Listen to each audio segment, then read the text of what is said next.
Il s'agit de la menthe.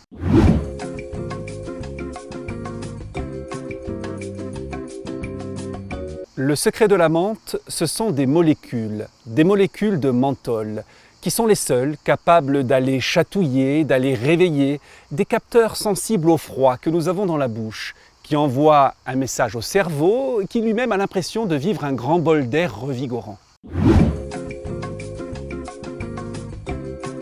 Selon la légende, la menthe serait née à partir d'une histoire de jalousie. Je vous raconte.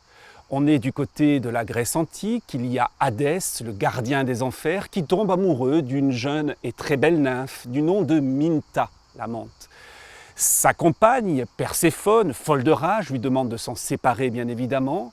Alors le dieu la transforme en brin de menthe, à l'odeur extrêmement forte, de manière à s'en souvenir discrètement, à côté de lui, en permanence.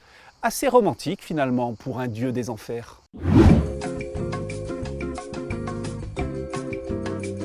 On en cueillait quelques feuilles et on se les frottait derrière l'oreille. Casanova, le célèbre séducteur par exemple, adorait faire ça. Il le faisait également avec la lavande.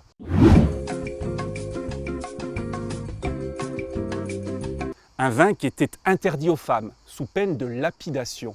À part que certaines se laissaient évidemment aller et mâchaient immédiatement après des feuilles de menthe, histoire de masquer leurs méfaits.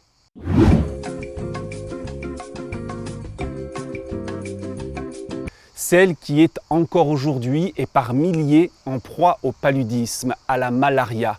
Et en fait, on s'est rendu compte il y a peu de temps que l'essence naturelle de menthe, diffusée sur des marécages, des marais où sévissent les moustiques vecteurs de paludisme, eh bien, pourrait annihiler leurs problématiques à 90% tout en étant complètement bio par rapport aux produits chimiques, généralement moins puissants.